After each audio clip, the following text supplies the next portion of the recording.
Hello and welcome. How are you? Welcome to preparation webinar number 3. Thank you for joining us here. I'm excited to have you on the call, and it is going to be a casual day here. So I hope you're in casual mode. I'm going to unzip a little bit and get casual. It's Sunday here in California. I know it's Monday there in Hong Kong and Singapore and all over Asia for that matter. And so Sunday, that means it's my relaxing day with the kids. So I'm in my mellow workout outfits, and that's how I'll be delivering because we were just decorating the tree and getting the house set up for Christmas and managing. Oh, I even have my daughter's poem right here. We'll take that down so you can see the books. All right, so we're going to just give another minute or two to let everybody jump on. Welcome, Alexandra from Taipei. Welcome, Philippe from Seoul. Riza, I'm at work, working, so I'll just log in for a few minutes. Okay, no problem, Riza. Is it Muskane? Hello from Hong Kong. Welcome. This I actually bought in Hong Kong. I love shopping in Hong Kong. Love the styles. Love the styles in Asia in general. I've been coming to Asia for 7 years now. We've trained tens of thousands of business owners throughout Asia. We almost moved to Singapore, in fact. It's a little bit like a second home for us. So I should say a third home because we spend half the year in Silicon Valley and then half the year in Rome. But I'm in Asia about every 12 to 14 weeks. So I spend a lot of time there. I love it, love it, love it. Can't wait to get back for the food. So excited. We're going to be spending 2 weeks. We tend to stay about 2 to 3 weeks in Asia at a time each year. So it's just lovely. We just love it there. It's beautiful. Can't wait to come back. Okay. Well, it looks like we're ready. It looks like we got just about everybody who's going to be joining us. So if you could just let me know if you can hear me. I'm assuming you can because nobody has complained yet. But can you hear me and see me okay? Just want to make sure so I know that I'm not talking to myself here in my office in San Francisco, California. And while we're doing that, I just want to make sure that you know that now is the time. It is the time to get your guests registered now. And you can do that by, let's see, going to Rockstar service at industryrockstar.com and submit your guest right away. We need to know right away if you are bringing your guest and who they are so that we can properly plan. And just as a reminder, we're going to see you in Singapore here first on December 1st to the 3rd. That's all the information you need for Singapore, just in case you were missing it. And here is for Hong Kong. And finally for Seoul. So wherever you're coming into is fine. We need to know exactly where you're coming though. So make sure you are registered for the one you're coming into. Okay, awesome. All right, let's get rolling for today's, oh, sorry, one more thing my team asked me to let you know. Sorry, one more thing. Registration is going to be starting at 8 a.m. on the first day of your event. So it's first day, 8 a.m. We're going to be beginning the seminar and the training at 9 a.m. And so we are right on time, as you can tell from these webinars. We like to be right on time, and we like to get off with a bang. So we're going to start right away, diving right into important training material. You're going to want to be there on time at 8 a.m. registration. 9 a.m. Is when we start the training. Okay, so there you have it. Cool. So let's start to dive into our training for today. I'm going to open up my slides right here, and hopefully you can easily see my slides. Let's see. Yep. Okay, so let me just make sure. Can you see my slides and see me and hear me? Okay. You can. We're ready to go, and we're going to rock. So just let me know if you can all that. And while we're doing that, Atul is hello from India. Hey, Atul. Welcome. Loretta says, how do I confirm my husband is registered? Loretta, if you sent the info and you haven't heard back, you can always send another email. But if, just assume he's registered. If you sent us the information, the team will take care of it. We've got 3 events coming up right now, so the team could be pretty busy at the moment getting prepared for everything. Okay, great. Let's get rolling. Looks like everybody can see everything. So we have done 2 webinars rather. This is the 3rd of 3. This is the last one before we see you in the flesh and we get to squeeze you and hug you and shake your hand and talk to you in person, which is very exciting for us. And in the first webinar, we looked at the critical early decisions that business owners must use to grow their business, to start their business, or to expand their business. In webinar number 2, my beautiful partner in crime and wife, Alessia, took you through our conversation about connecting to your highest purpose and aligning yourself with your highest purpose in your business to make sure that you are really aligned emotionally, mentally, logically, spiritually, physically, every way you can be. You're fully aligned to give yourself entirely to the people that you will be serving, not to your business, but to the people that you serve. You see, we take on 30 students in each territory to mentor each year, and we really give everything to them, whether we're on the phone with them on Sunday morning or Saturday night or Friday nights or whatever it is, whenever we need to be there for them. And so you need to make sure that you are really serving your highest purpose. Now, we, of course, are a portfolio company. And so what we're doing here in Asia over the next couple of weeks is we're looking for people who will partner with over the next year and guarantee the growth of your business by mentoring you and holding your hand, and then preparing you at some point to become a possible partner where we invest in you. And that's actually why we have a partner named Kevin Harrington. He's a very famous television star from the States. He was a television star from the television show Shark Tank, and maybe you know the show Shark Tank. And Kevin will be with us in each city in Singapore and Hong Kong and Seoul, teaching and training and educating. But he also mentors our students and co-invests with us in our partners as we continue to find more partners in the world to invest in. And we're very excited about that because that's what we do as a business. We find great people, committed, motivated, self-driven, full of great energy. We don't care what you do. We don't care if you're a yoga teacher or a technology business owner or whether you are, thinking of becoming an expert or a consultant or coach. It doesn't really matter. What matters is that you're really driven. In our portfolio, we have everybody from very, very brand new businesses, solo entrepreneurs, to much larger businesses with employees. And so it doesn't matter who you are, what you do, as long as you're aligned with that highest purpose. Okay, in this webinar, we're going to look at how to identify your genius and how to start positioning yourself uniquely so that you can actually utilize your highest purpose and your strongest talents to build the best business possible. As it turns out, business owners who are aligned with their highest purpose and really utilizing their best genius, their talents, they are accelerating and succeeding the most. And so we're going to look at how to make sure you can identify your highest talents, your greatest genius, as we call it. Now, what your genius is, we'll talk about in just a moment. Many people are scared of that word. They're intimidated by that word. They think, oh my gosh, I'm not a genius in anything.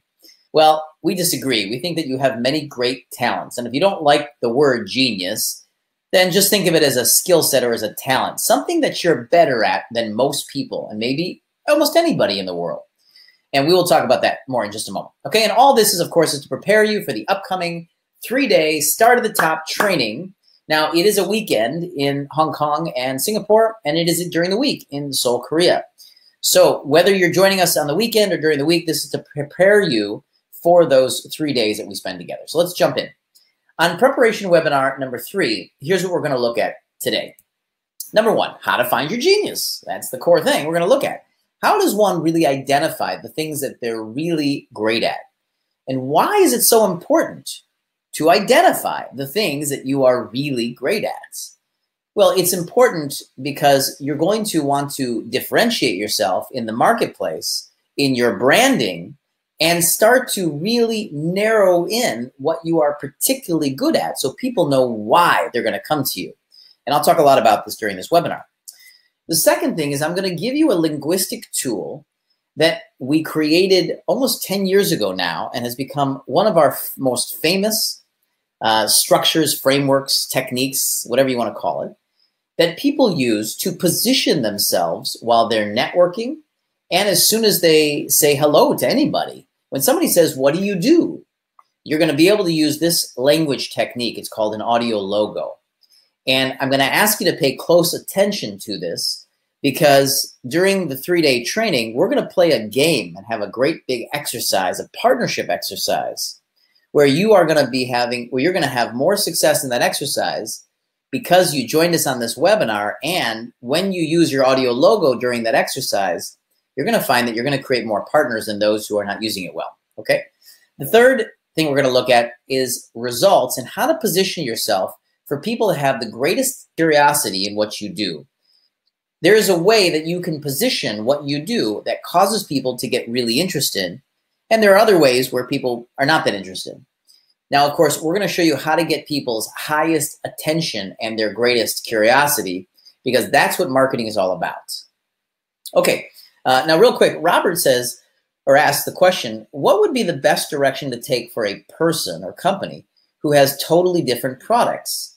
Nanotechnology, electric motors, hair care, and holistic remedies.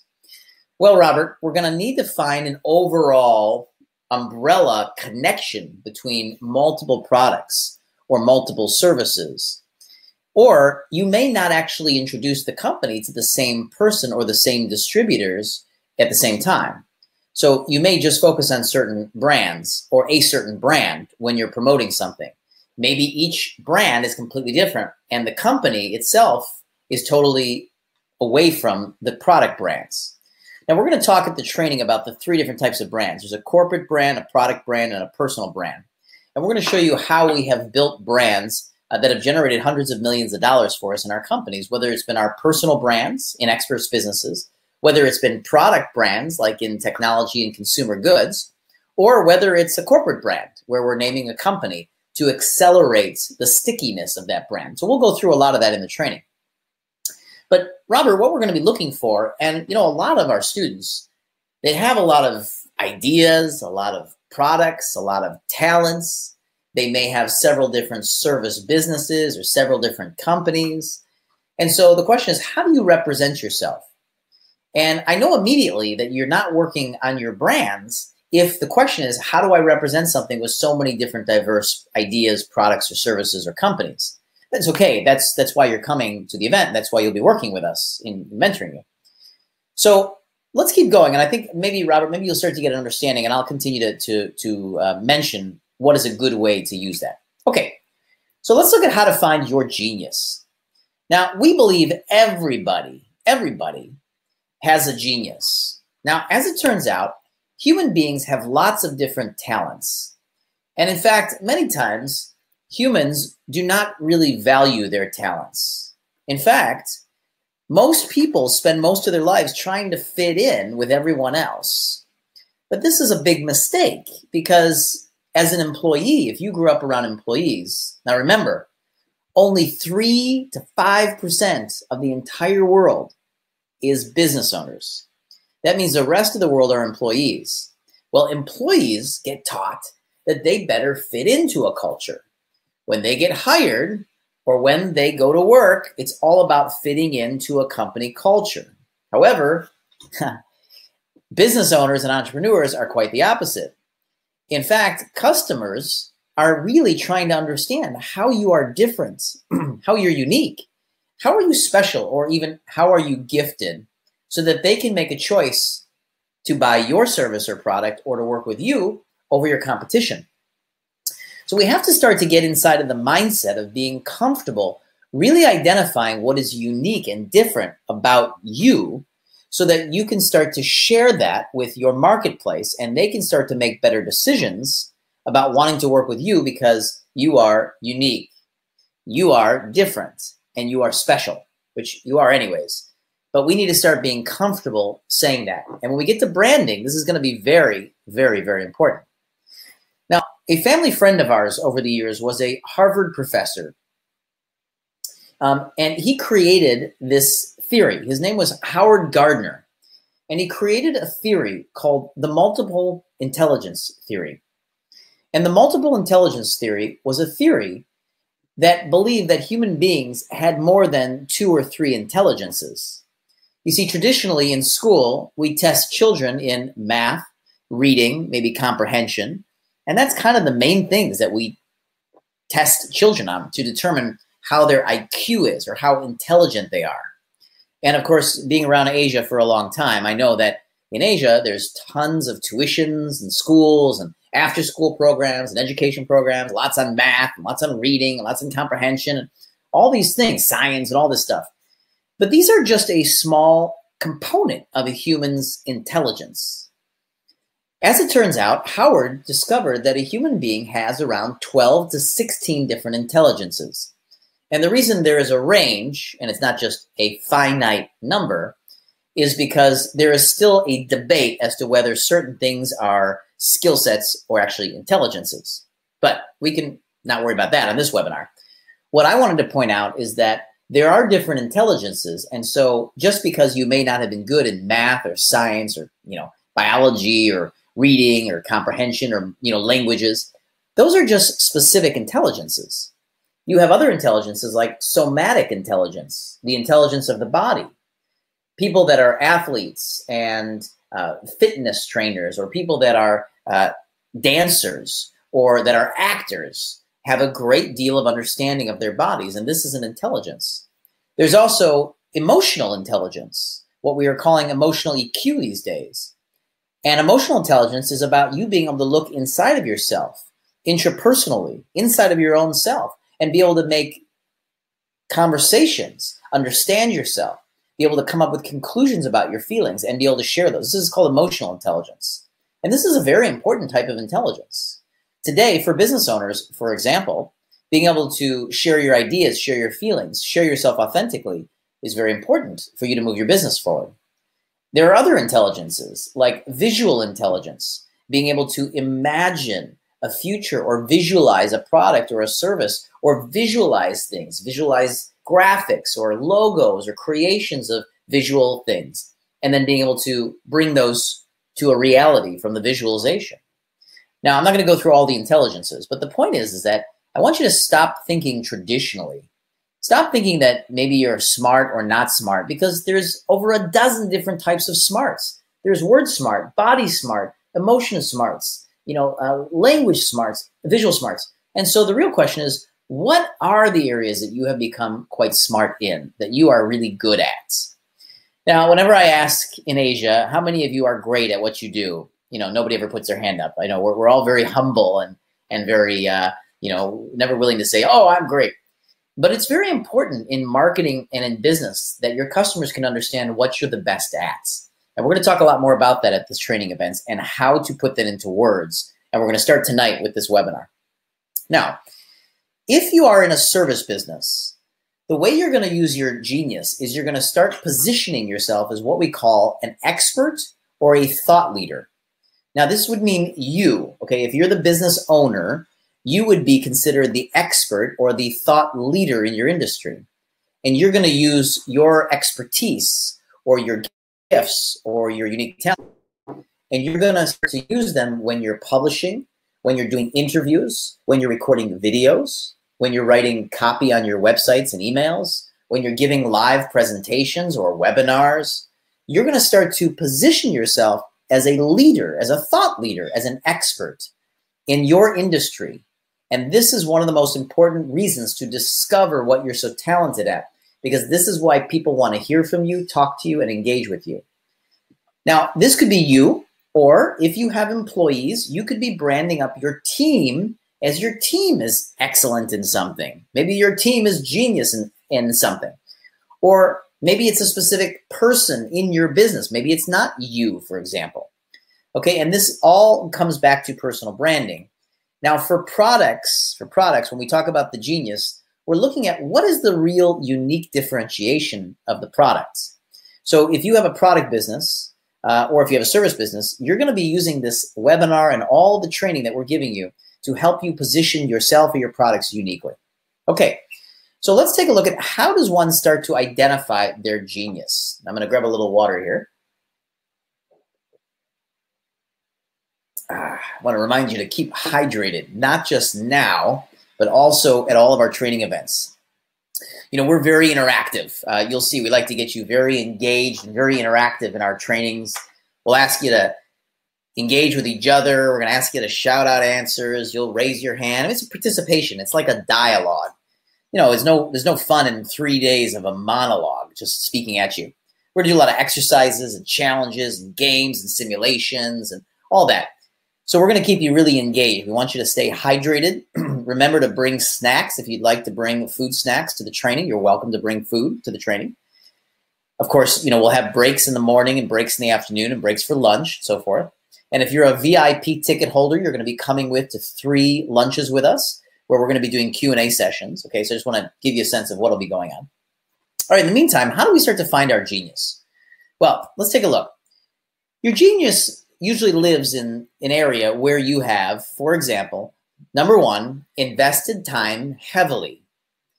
Now, there's an old saying that says it takes somewhere around 10,000 hours to master something. Okay, 10,000 hours, right? The other people say it takes 17 years approximately to master something. I don't know which one's really true. And I think that, I've watched people master things in much shorter amounts of time. But the point is that somehow you had to invest time heavily into something. In fact, my son, who's 8.5 years old, we're starting to get him into music now, right? As dad, me, was a very serious musician in my younger years.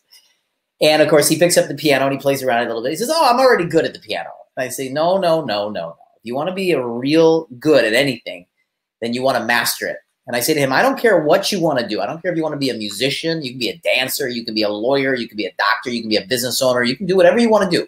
Just be the best at it. Master it. Have mastery. Because today, so few people master things. They work on something for a little while, they get bored, and they run to something else. And they work on that for a while, and they get bored, and they run to something else. And they never really invest the time it takes to master. Now, it's very easy to understand that it's easy to master something when you love it, when you have a lot of fun with it. People love to engage in things where they lose themselves, they lose time, and they just master stuff through having fun, continuing to discover and dive deeper and learn more and have fun with it. Well, these are areas that you have usually done, and you may not even be earning money in these areas. Now, this could be in a hobby or something that you're passionate about, or this could be as a part of your current business. Maybe you're in IT, technology, or engineering, and you've literally gone through universities on it, you've worked for years in it, and you've spent thousands of hours or hundreds of hours. Well, either way, this is something where you could be looking for your genius. It could also be in something else. For example, I absolutely love comedy. Okay, now I'm not a professional comedian, although you will see I will have lots and lots of jokes for our presentation. In fact, you only have one rule as an audience. I only have one rule for my audience, which is that I tell jokes and you pretend to laugh at them. That's it. In the meantime, in order to become good at comedy, I watch dozens of hours a month, in fact, hundreds of hours a year, and over my life, collectively, thousands of hours. I've studied comedians from Steve Martin to Robin Williams to George Carlin. Some of these I'm sure you know, others you may not. Jim Jeffries, Russell Peters. I mean, all these great comedians. Why? I want to understand every little detail. I studied Kevin Spacey. I've studied, actors, and I watch them for hours understanding the details. Now, I don't make a living as a comedian. I've never grown my wealth as a comedian. I never had a comedy business. But this is one of my geniuses. I don't have a lot, but I've got a couple, and this is one of them. And that is I'm really great with jokes and comedy. But it wasn't by luck. It wasn't by chance. It was actually something that I invested lots of time into. So where have you invested lots of time into? Okay, Philippe is saying a little feedback. The handouts are slightly different than our slides. Thank you, Philippe. I'm not sure why. I will go back in and ask our team to match those. I'm not sure. I sometimes my team makes our handouts and then I go and I make some changes. So it's probably my fault. Number 2, what do you demonstrate a really unique mastery over? Maybe you even feel like you have a born aptitude, or maybe there's a family lineage. Maybe your family's been really good at something. You'll find out that I used to be a record producer for Sony Music. I used to work with very big artists like Mariah Carey and Jennifer Lopez and Celine Dion and these Santana and Destiny's Child. And, some of these artists that we would work with, they would have children, like Santana had a son. Sting had a son. Who else? There was a band called Journey. I don't know if you got Journey, but Neil Schon had a son named Miles Schon. And I used to work with many of the artists, but plus they would bring in their children. And funny enough, their children would sound just like their parents. They would create music or have very similar things just like their parents. And so, of course, you may have been born with something. Now, maybe it's not even in your family. Maybe you're like, I don't know where I got it from, but I'm very musical, or I love to dance, and nobody in my family loves that. And so you may find that you have kind of a born aptitude, something that you were born with. I'll give you an example. So, you know, I really thought my older son would be a music genius because both myself and his mother are great musicians. And we even put a piano down on the floor when he was born. So from the time he was born, he was, you know, standing and playing at the piano and all through his whole childhood. And I thought, well, naturally, he's going to be amazing at it, right? Turns out he could kind of care less about it. We're trying to keep him motivated, but he loves sports. He's very natural at sports. He loves soccer or football. He's really great at it, okay? Our daughter, on the other hand, by 6 months old, when she could pull herself up onto the coffee table, she would stand up, and as soon as music would start happening, as soon as she would hear music, she'd start dancing. And she'd start wiggling her diaper, right? And she'd just start going nuts. At 6 months old, she had all this rhythm in her body, and she was right on beat. And it was just born. Nobody had done anything about it. And so maybe you have something like that for yourself. Maybe there's something that you're really great at. And again, don't look traditionally. Like maybe you're great at cooking. Maybe you're amazing at talking to people. Maybe you have a really intuitive nature or sense of when somebody's feeling a certain way. Maybe you're very sensitive to people. Maybe you have great anticipation, or you're an incredible visualizer. Maybe you have lots of ideas constantly. Well, all of these things are important and valuable in the system of life and the world and business.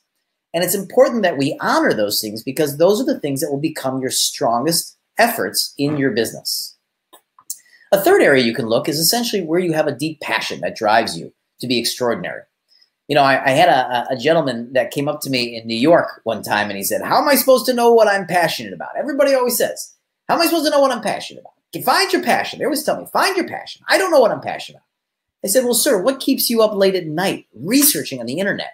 And he says, oh, I can't talk about that. So maybe there's some areas of deep passion that drive you to be extraordinary. And there's that word again, mastery, extraordinary. You know, Alessia and I have really been obsessed with one thing. We've had a lot of businesses. You know, between Alessia and I, we've had over 40 companies between the two of us. We've spanned across, I think, 12 different countries with our companies. We've done hundreds of millions of dollars. And yet the thing that we've really been focused on is not the service, not the product, not the business. It certainly has been our customers and our clients and our partners. But the thing we've really been focused on is being extraordinary. What is it that makes somebody extraordinary? And I think that you're going to find, I think one of the things that we're very proud of is how extraordinary our students become when they become part of a community striving for mastery, striving for being extraordinary and making a difference in the world. So here are some questions that you can think about while you're looking at this. One is, what is your expertise? If you don't like the word genius, then just think about it as expertise. If you don't like the word expert, think about it as your expertise. Number two, if you have a team instead of yourself, what is your team's expertise? Okay, so maybe you're thinking about your team. Or what are you uniquely, or what is your team uniquely gifted at? Okay. What can people do as few, what can few people do as well as you? So here's what I'd like you to do now. I want you to start dropping in the chat window. What do you think might be your unique gift that you bring to the world? And it doesn't have to be, I don't know, it doesn't have to be business related. It doesn't have to be about your product or service. I mean, it's cool if it is, but if it's not, what is something that's really uniquely different about you? And what do you think that you would identify, or what do people say to you is really your genius? In fact, here's an exercise I would love you to do between now and the time we see you. We'd love you to find a partner. And when I say a partner, I'd love you to maybe find family or best friends. Maybe you have a brother or a sister or your mother or your father or your best friend. And I want you to ask them these questions. Ask them, what are some unique or special things about me? And me meaning you, of course. Just say to them, you know, what do you think are some special things? My talents, my skills, my abilities. Maybe I'm very resourceful. Maybe I have a lot of assets, or I create results. Maybe certain behaviors. Hey, looks. I mean, looks could be a certain thing. I mean, people who look a certain way. I don't just mean beautiful people, but people who have a very distinguished look about them, right? Like Barbara Streisand, she had a very distinguishing nose, a very specific look, right? Cindy Crawford is a very beautiful woman. That's one of her assets, is her looks. Maybe you speak lots of languages, or your education is unique, okay? Another question you can ask is, what is something that people will often remember you for? Okay, now, I'm not just talking about the positives. It could also be a judgment. I mean, think about Donald Trump, you know, okay? But anyways, think about Donald Trump, and he's a good example because people remember him from the judgment side. They have a very negative response to him. And the thing is that in this study, we're looking at how to get people to remember you. We're going to show you how to build out of positivity, but don't forget that sometimes things that other people judge you for could actually be a very powerful way for them to remember you. So ask your family members or close friends, ask them, what would you ask me for advice on? If you wanted to ask me for something and learn something from me, what would you ask me for? What am I passionate about? Or what have I researched for years? And what do people come to me for? These are the kinds of questions you want to start asking yourself and others. So let's see what some of you are saying. Let's see. Philippe says, bringing order to chaos. Steve says, I can see scientific futures way before the average scientist. That's awesome, Steve. And that's from the stem cells. Robert, language and design. Awesome. Mabel, listening skills. Awesome. And yeah, Nira says, exceptional listening skills. It's great. Jennifer, arts. Cool. Loretta, making people feel comfortable in conversations. Nira, cultural flexibilities. That's great, Nira. I mean, working with people to cross culture. That's awesome. Jinchandra, I hope I'm saying your name. Positive attitude, looking at things positively. That's great. Ashley, ability to make people comfortable and trust me easily. These are awesome. These are great. Kara, I'm an expert factory auditor. It's great. See, it's very specific, right? Amit says problem solving. Antonio, life advising. Cool. Chia says hosting parties. I love that, Chia. We're going to come to your place for the next party. Maybe you'll help us host some parties in Asia there. Okay, so we're kind of getting it, okay? So for service providers, if you're a service provider or you want to be, okay, you could be in this 3-day training because you want to launch a business. You could be here because you're growing your business. You could be here because you're established and you want to, you know, just get the best practices. If you're in service, I want you to make a list of 6 things that make you different than others doing the same service, okay, or product, but it's for services for now, okay? Now, you don't have to tell me here. I want you to make this list and bring it with you to the training event. If you're a product business owner, I want you to understand, I want to write down, what are 6 things that makes your product different than others? Okay, this is really, really, really important because people need to know exactly why you're different. It's one of the things you're going to put in every one of your articles, all of your videos, and every one of your interviews. They're going to need to know what makes you different. All right, so let's move on to number 2, the second part of this webinar. This is super awesome. I hope you like this. It's called the audio logo. We designed this about 10 years ago. We recorded it and put it onto a video and put it onto YouTube just for fun. And it ended up going viral. It got 25,000 hits, I think, in 2 weeks. It was crazy. And here's what the audio logo is.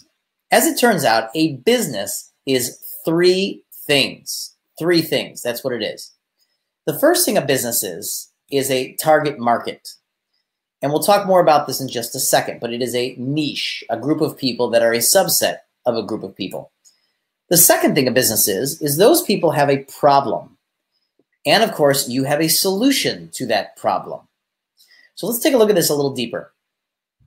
Your target market, as we talked about in the first webinar, as Alessia talked about as part of your highest purpose, is the people you should be working with.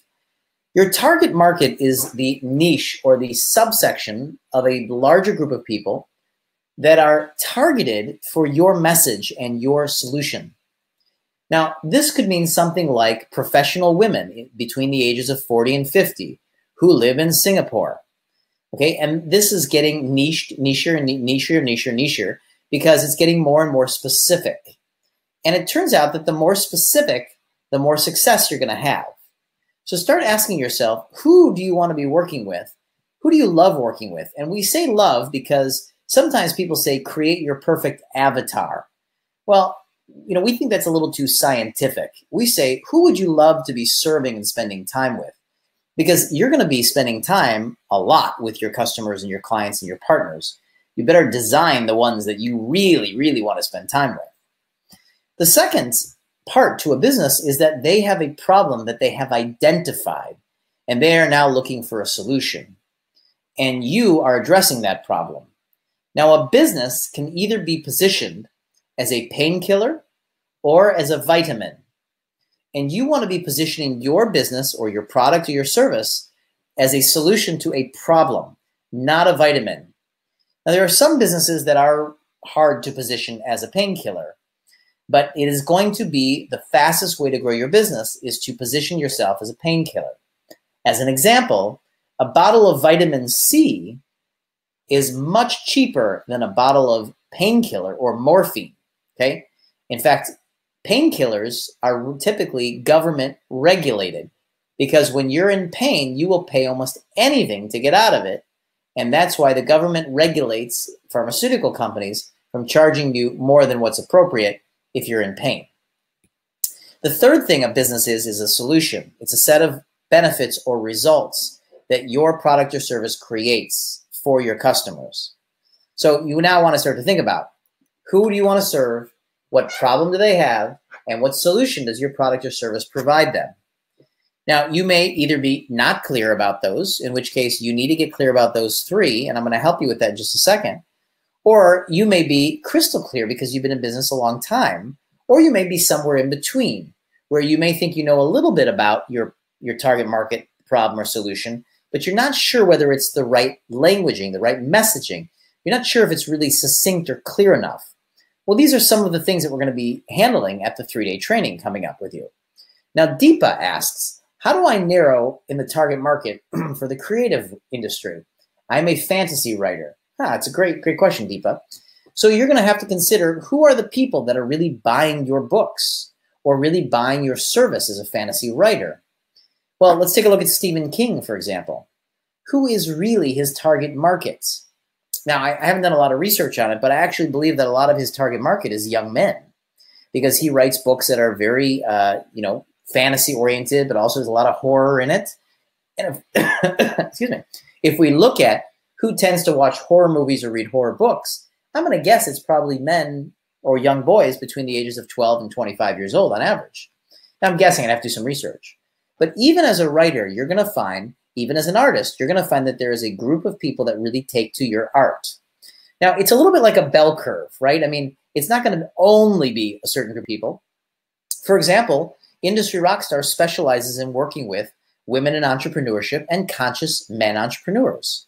That is our highest group of people that show up to our events, women and conscious men, okay? And by conscious men, I mean men that are more holistic, men that are connected to their emotional sides, their spiritual sides, their intellect. They're a little bit more holistic as a business owner and as a person. That's, they're willing to take advice. They are seeking support and advising, which, a lot of men are too trapped in their egos to ever ask for advice or support. Anyways, the point is that you're going to find that there's a bell curve.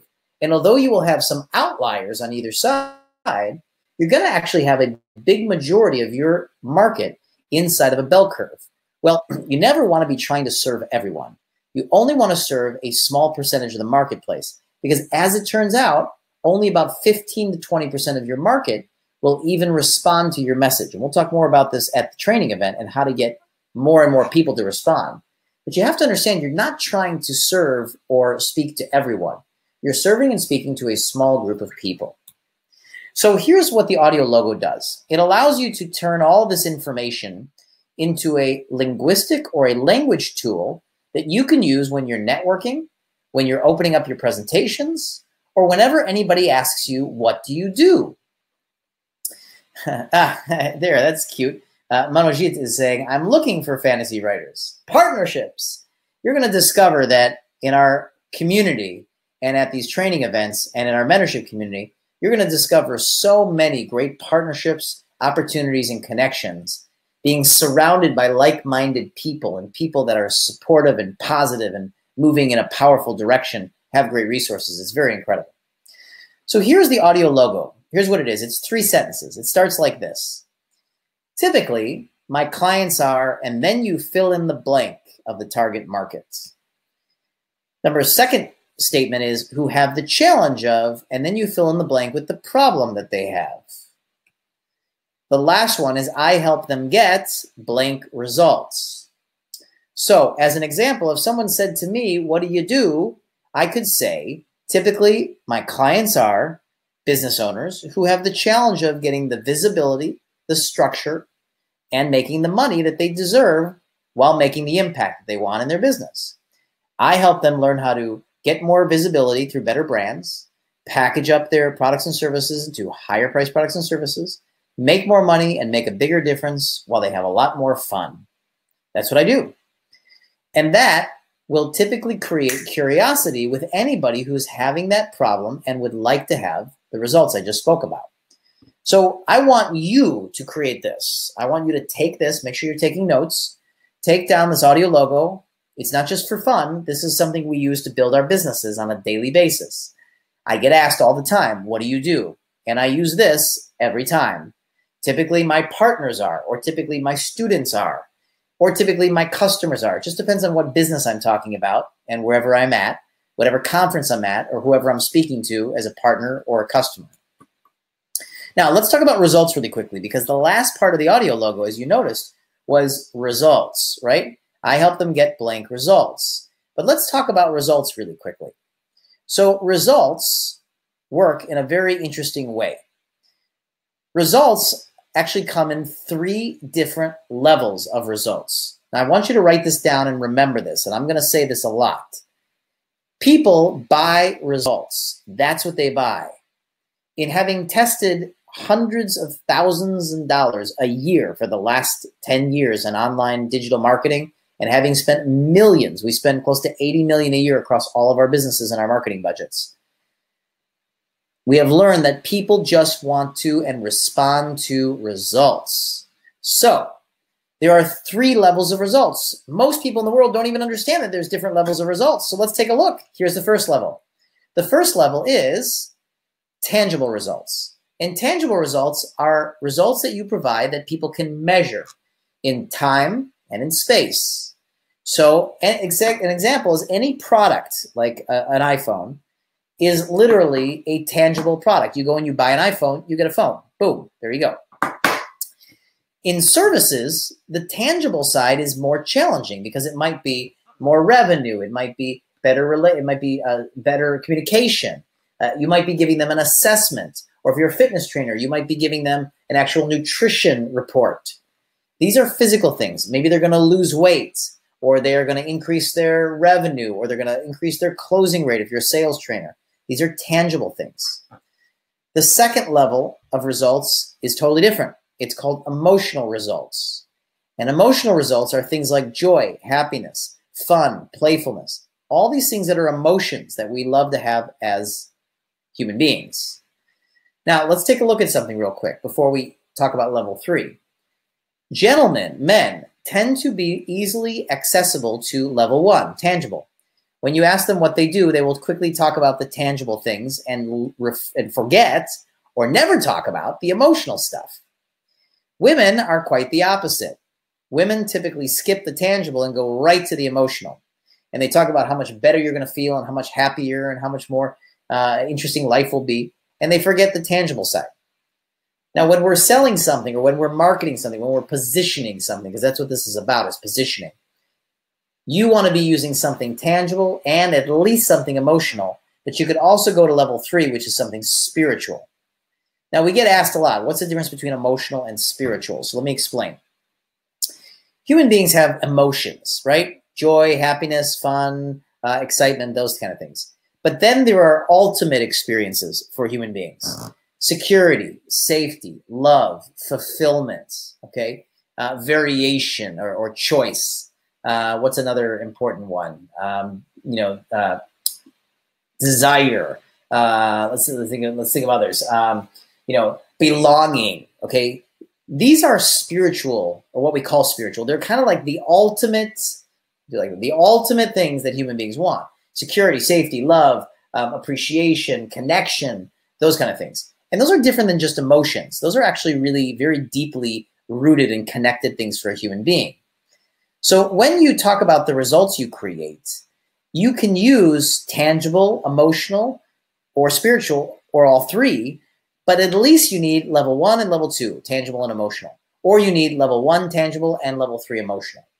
So as an example, putting this together now, you can see down here in the results, this is where you're going to use that positioning. So if someone says to me, what do? I could say, typically, my students are business owners who have the challenge of getting the visibility that they need to be able to make the difference and the impact. They're just frustrated because they can't make the impact they want and make the money they want. I help them tangibly make more money and get more visibility by getting more customers, getting more publishing in articles, newspapers, magazines, and on television. But I also help them sleep better at night, create a future for their children that they want, feel proud of themselves as mothers and fathers, create security and safety for themselves in their retirement years and their future, and ultimately have more freedom and more peace in their lives. Okay, these are spiritual, and that's what I do. And that's why I love what I do, and this is why Leslie and I love what we do together, because ultimately we're looking to help you create more peace, more freedom, more abundance in your life, and have a much easier, more peaceful time as you go through life. Okay, that was it. So those were the major things for today. We wanted you to understand how to start to find your highest talents and genius, to give you an audio logo format so that you can do that when someone says to you, what do? And to make sure that you understand how to position your results better in 3 different distinctions than you had before. Okay, so now I'm back, and we'll open up to some questions for a few more minutes as we wrap up here. And then we'll just get ready to see you at our 3-day events coming up here. I hope you enjoyed the webinar series. It was great to get to know you. We love to get you jump-started, for you to get to know us and for us to get to know you before we come out to the events. We're going to have a lot of time together. 3 days is going to be a great amount of time. And it's going to be just the right amount of time for us to observe the students that we have in the room, to understand who we want to invite to apply to our mentorship trainings. And of course, we only take 30 students a training out of our mentorship. And so, you know, we're looking forward to meeting you and seeing who's there and start to get a sense of who's there. Every single training we have filled up our mentorship for 10 years, and it's a very exclusive opportunity. So we will spend some time getting to know you. We're going to have a team flying in from all over the world. We have about 12 of our students from all over the world there to help us meet, network, and actually understand your businesses so that we can understand who we should be inviting to work with us. Okay, so let's look at some questions. Loretta says she really enjoyed the webinars. That's great, Loretta. I look forward to meeting you in person. Jennifer, hello, Kane. Can you teach us how to build our business to be on the top of the mind of consumers? Yeah, sure, absolutely, Jennifer. This is a branding question, and we're going to talk about branding in great detail. We actually go through 3 hours of branding, and one of the things you're going to learn is that frequency and stickiness, those 2 things, frequency and stickiness. Now, there are 6 success factors to a brand. I'll just talk about these 2, and then we'll go through the other 4 when you come through the training. Frequency is very important. So you want to actually create a database of people and then be frequently engaging with them. Now, you'll notice that today, the best brands are engaging frequently. They are sending emails. They're sending content. They're engaging. And so you want to craft a brand that sticks in people's minds, that's memorable, and that you're engaging with them regularly. So those are the 2 ways to stay top of mind for consumers. And I'm going to go way deeper into that in the training. Robert, how do we introduce products to you for the mentorship? So Robert, at the training event, everybody who would like to will have an opportunity to schedule a one-on-one meeting with somebody on our admissions team. And there you can present your business and whatever you're doing, and then we can choose who we'd like to have to apply for our mentorship program. So that's how we'll do it there. Jin Chandra, expertise in IT business, consulting, good process knowledge, having expertise in auto, pharma, mechanical industries, and so forth. Solution providing and customer satisfaction is core values. How can we make this as a personal brand? Okay, well, we're going to have to choose something to actually focus on. And a personal brand is going to be designed with several things. There are 5 M's to a personal brand. I'm going to take you through these at the training. You have your makeup, which is all the things on the outside of you, including your label. And I'll talk about your label at the event. But your label is how you position what your expertise is. So you're going to have to choose one thing that you're going to position yourself as the best at or the leader in the industry at. Then you'll look at your message. What is your message? And it should be consistent with your label. You're going to look at your systems or your method. You'll look at your moments of your life, your stories of your life, and we'll look at your imagery that you're using. So when you ask, how do we turn this into a personal brand? It's going to start with you actually identifying one positioning, one area you want to position. And if you think you have too many, then just think about what is the through line that connects all those, like the umbrella that houses all of those things, all of your, what makes you consistent in each of those things? Is it your technical knowledge? Are you Asia's #1 technology consultant? And it doesn't matter what you're doing. Are you Asia's #1 process expert? So you have to understand, what is it that's bringing everything together? Okay, Alexandra asks, so different conferences will have different attendees. Oh yes, everybody will be completely different. We have over, I think, almost 800 students coming to the next 3 events. We've got about 250 in Singapore, 300 in Hong Kong, and then I think, about 200 or so in Seoul, Korea.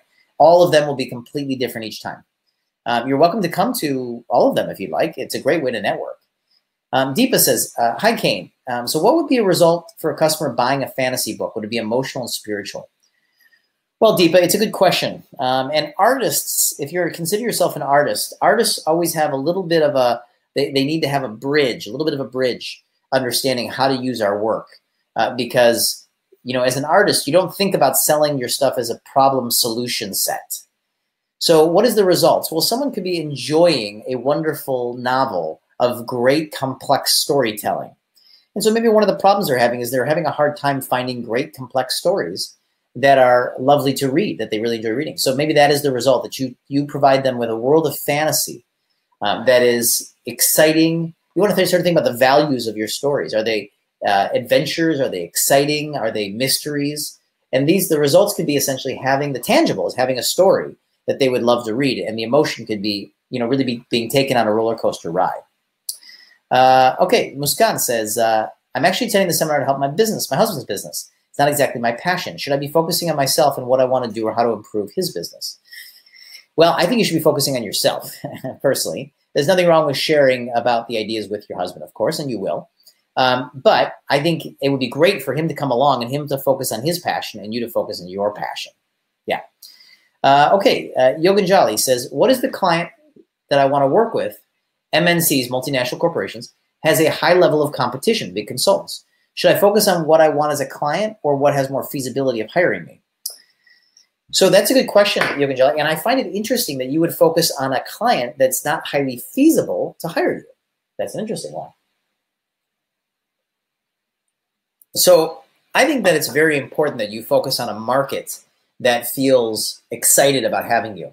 There's a word that I don't see a lot in the world, which I love, and we built all of our businesses around it, and the word is appreciation. I like to be appreciated for what I do, so I like to find markets, customers, clients, and partners that appreciate me for what I do. That's who I work with. I'm great with them. We're very giving to our partners, our customers, and our clients, and we expect them to be very courteous and giving to us. So why work with people that don't care about you? So I think you should be looking at markets where you have a higher feasibility of getting hired, and be looking at how you can serve them and feel great about those markets. Okay, Philippe, great session. I already had a lot of ideas of changing my marketing and sales pitch. Good, a while ago. I wanted to create a business with a clear target problem and solution set for B2B. Awesome. We're going to have about half the room will be business to business businesses, and half the room will be business to consumer businesses. So you're in a good space, Philippe. It was quite technical, but clients, or more specifically decision makers, do not seem to grasp the added value of my service. Okay. Very important, Philippe, what you're saying here. Here's the thing. If the people you're talking to cannot understand what you're doing that adds value, you're either speaking to the wrong decision maker, the wrong market, or you need to adjust the way you're saying it. Because it doesn't matter if you're brilliant and you think you're brilliant and you are saying it the way you think it should be said. If people are not understanding what you're saying, they're simply not going to understand the value. And you can go to your death saying, well, they're stupid and I'm smart. But if you really want to be able to help people and make money, you have to make sure that they understand, which means you have to adjust it. And the best way to do that is to go ask them, what keywords would they use? What are the words that they would be using to say what problems they have? And then start using their keywords in your problems and solutions. Jennifer, asks, how would you select the 30 persons that you pick to mentor? Are there categories, or do you just use your sound judgment? It's a great question, Jennifer. We have an admissions team of about 12 of our students that have gone through the program and have successfully grown their businesses. Now, we have 5,000 testimonials, and we've had 60,000 business owners go through our mentorship program over the last 10 years. We've had 400,000 go through our 3-day trainings, but 60,000 have gone through our mentorship programs. In the meantime, we have students there that have gone through it successfully, and they know what we're looking for. We have a 100% success rate in growing our students' businesses for those that engage with us in the mentorship program. And so we're very choosy. And so we have a set of criteria that we use to understand who would be the best fit for us to be coaching and who would be the best fit to be getting the most value. So we'll take you through that during the 3 days. Robert, thank you very much for your time and your knowledge. You got it, Robert. Claire, hi, Kane. Can I clarify if you will be taking 30 mentees from each location, or is this a total for Asia? Thanks, Claire. We're going to be taking 30 mentees from Singapore. We're going to be taking 30 mentees from Hong Kong. And then I'm not sure if we will make it to 30 at Seoul, Korea. You know, we actually do this business really for fun, believe it or not.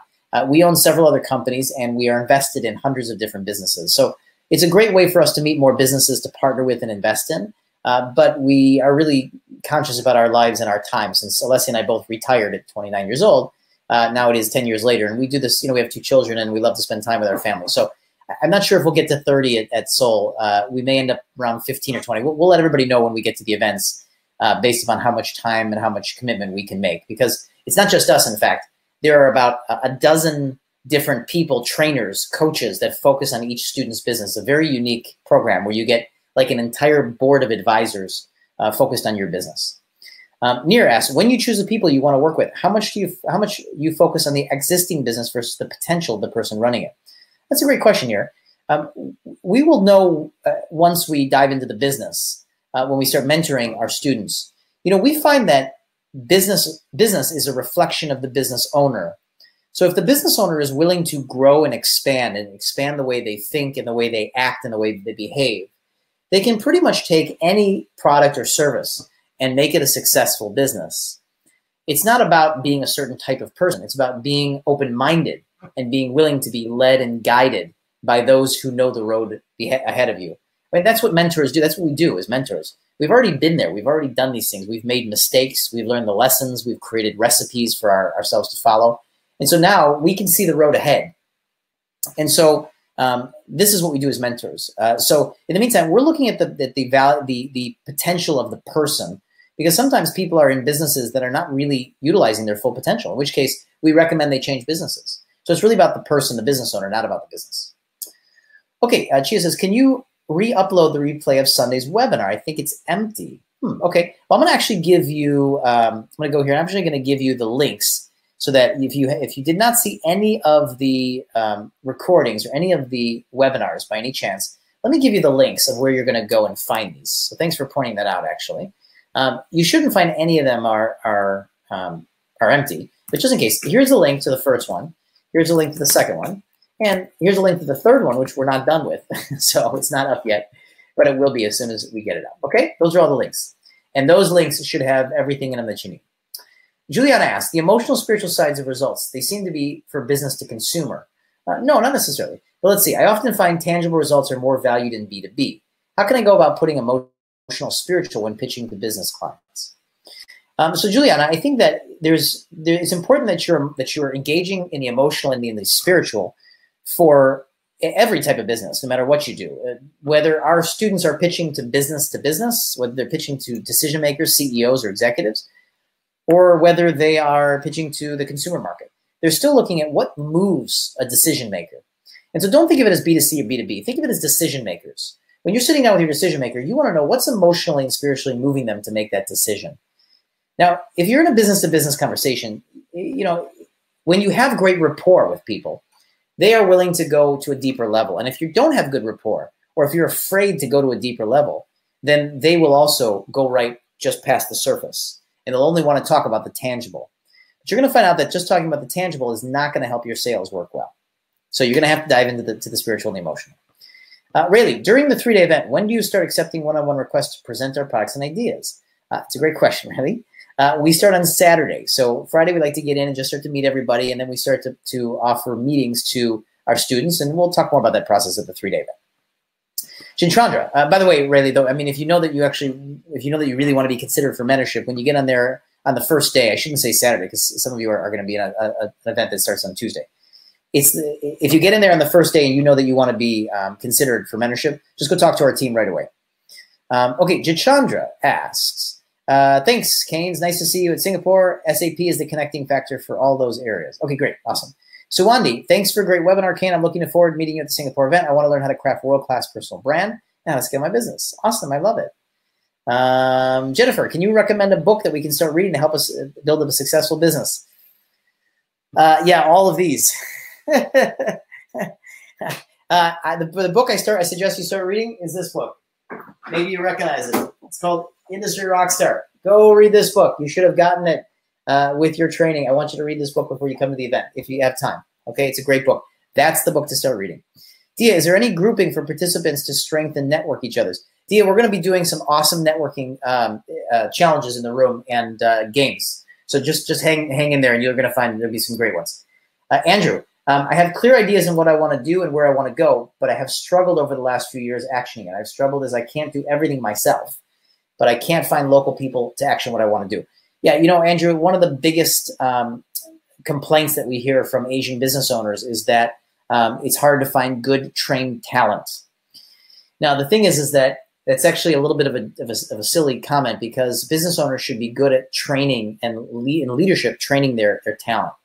So this is about most business owners have never learned how to systematize and lead their companies and lead their teams. They're expecting good talent to come in. So your question, should I scale down to be able to control the process? I'd have to know more about your business, Andrew. It's a little bit hard for me to say by just that question, but odds are yes. If you're finding that your process is getting sloppy, scale down so that you can start to control it. Nick, hi, my current business spans across systems, solutions, products, and services. Should I split them into 3 different brands and businesses? Not necessarily. I'm in the business of professional video and digital media technology, integrating television studios and live streaming. Oh, awesome. I love that, Nick. I'm a big media fan. In fact, I was just out today buying more video cameras, looking at the Canon a series of cameras, the professional Canon. We're going to be building a studio here ourselves. In the meantime, you know, not necessarily, let's see, 3 different brands. Maybe, yes, 3 different brands for sure. You're going to want things in different brands. Different businesses, I'm not sure. I'd have to take a look at what you're doing. But I think you're going to definitely want to separate them into different brands. William asks, I think I need to reprogram my subconscious mind. Okay, that's great. You probably do, and we are going to be doing that. After 10 years of running my company, I have a few clients that do business with me on a regular basis. I feel stuck in doubling the amount of clients I have. How can I change this programming? I believe in my subconscious. Yeah, this is a great question, William. We are going to be working on your conscious and your unconscious, your subconscious, at the event. We're going to be recoding and reprogramming your brain at the event. So don't you worry. I would say start looking into NLP. We're going to be engaging you. I've been training in NLP for 20 years on how to recode people's unconscious and subconscious minds. So we're going to get into that at the event. Hi, Ken. I have an online e-commerce business, and I've had not any orders, even though I had run Facebook ads and sent samples out. My products are natural, so samples may not give immediate results. Do you have any suggestions on how I can improve the conversion sales funnel? Well, I do, Amanda. There's 9 areas that make the funnels work. My strength is in engaging with people face to face. So e-commerce wise, I am not as motivated. I think you're saying. Am I in the wrong line? Well, not necessarily. I mean, if you like engaging with people face to face, e-commerce is not the first type of business I would suggest. I would suggest more of an expert's business or something where you're speaking a lot. In the meantime, if you're looking to increase your success in your e-commerce business, we need to look at the factors that are going on. Things like how you position your brand. How do you show differentiation? What is the sequence of steps that you take people through in your funnels? What is the warmth of the traffic? Now, if you're going off of Facebook and you've got cold traffic, we might need to be taking them through different lead magnets, opt-ins, maybe try webinars, take them to sales pages, try them in video sales pages. You know, so I would need to see your funnels before I can give you an exact answer. But these are the kind of things you need to be looking at, is the statistics in everything and analyzing from the statistics. Okay, I'm just going to take a couple more questions, and then we're going to jump off here. Jennifer says, art is my passion, where I spend countless hours searching online, anything that's art and design related. I have created a website that caters to hobby materials. It's a drop ship business, and I have a tab for video tutorials on my site. Great. I have found my genius, but I'm not able to monetize it yet. Okay, how do I earn from my website based on my passion? Good question, Jennifer. And the first thing I'm going to ask you is, what do you sell? Do you have products that you sell at different levels and different price points? Okay. Do you have services? If you're selling videos, is it information or is it a system? People don't want to buy information; they want to buy a system. So we're going to go through revenue models. We'll get through this on day one of the training event, and we'll show you how to take all your great ideas and put them into revenue models to be able to make money at your business. Okay. So hang in there. I think day one you're going to get that answer as to how to, what you have to look at. Just to give you an answer right now is you got to look at your revenue model. How do you bring in a customer? What do you sell them? What do you upsell them along the way? And that's called your business model. Xu Yi says, if there's a giant in the market already, how to find a way to survive in the same market? So Xu Yi, you're going to do it through your personal brand, because customers bond to people, not to businesses. And so even though there's a giant in the marketplace, every time we've had our smaller business owners compete against giants and win, they've done it with their stories, their personal brand, and their personal relationship to the marketplace. Nicole asks, hi, Kane. I have a goal, but I am not clear about the procedure. How can I create a professional procedure, and how can I follow it on a daily basis? I'm not sure I'm totally clear, Nicole, but I think you're asking essentially how to be productive on a daily basis. We're going to talk a little bit more about that at the 3-day training, but I have a goal, but I'm not clear about the procedure. So I think you're going to find that the 9-step formula we present is the procedure to do on a daily basis to arrive at your goal. So that is the procedure. I think I'm going to defer this to the training. I hope I'm answering your question, which is we're going to give you that procedure. It's going to be a recipe that you're going to follow over the next year. All right. Xu Yi says, if there's a giant, we got that question already. Thanks, Ken. I just commend to be very good at communication. Thank you. Thank you. Thank you. All right. All right. Last question. Jennifer, our business is a small travel agency. My partner is good in organizing and hosting, while my passion is art related. We plan to build a small beach resort. Cool. How can two different values of partners come together? Well, they can come together simply because a company can house many values. So you can have a company that's got many values, like passion of art, or art. Whereas he or she may love to host and organize parties. So these values come together by serving your clients and solving their problems. And it's not a problem to have different values. In fact, it's really great to have partners that are quite powerful and different than you in different ways. It's not always most useful to have your partners be the same person as you, or the same values, or the same skill sets. So when you say, how do you come together? There's going to be some functions of a business that you must execute on well to be successful. Marketing, sales. So it's not about whether he or she likes hosting parties and you like art. It's about, do you carry the values of connecting with people, serving people, sharing your message clearly, structuring your business powerfully. So if they like hosting and organizing, maybe you have them sharing your message through live events. Maybe if you love art, maybe you're doing art exhibits and art openings to bring in more customers. You'll find ways to combine your values and to be powerful together. Okay, awesome. We're just past the hour, so I'm going to let you go here. Thank you so much for joining us on this 3-webinar series. I hope you enjoyed it and got a lot of good things to start thinking about. We're just getting started. So we're going to spend 3 live days with you, and we're going to be bringing people from all over the world to train you in our systems.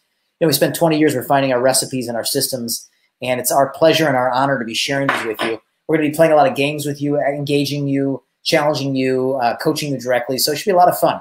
And come ready to engage. Come ready to talk, to share, to ask questions, to speak. I know that in Asia, many people are shy to ask questions in front of groups or speak up, but this is a safe place where you're going to be able to actually really ask the questions that you want and engage in ways that you want. So we look forward to seeing you soon. We'll be in Singapore this week, Hong Kong the following weekend, and then Seoul 10th through 12th. 12th to the 14th, I think is when we're there. Yeah, 12th to the 14th. So again, Singapore is December 1st to the 3rd. Hong Kong is the 8th to the 10th, and Seoul, Korea is going to be 12th to the 14th. Please get your guest in right away. At this point, it's critical. You must get it in. Email us, let us know. Make sure you arrive at 8 a.m. for registration. Make sure you block out your time. Make sure you come prepared. Come with warm clothes. Sometimes it can get cold in the rooms in Asia, as you know. You live there. It can be very cold in the room sometimes. Bring snacks. All right, bring food to keep you energized. Bring water or bring juice. We do have water at the events, I believe. We don't manage the logistics. Our partners in Asia do. So I don't think we have any coffee. I don't think we have any tea. It's just water. We keep you hydrated the whole time. So make sure you bring things that you need to stay hydrated and excited and focused Okay, let your kids know you're going to be gone for a few days. Let your partners know you're going to be gone for a few days. You know, bring your phones with, but turn them off. Get rid of your Facebooks and just focus. We're very, very, very excited. Keoki says, I'm expecting the seminar room to be hot. That's right, Keoki. It's going to be hot. It's going to be hot with great ideas. That's great. I love it.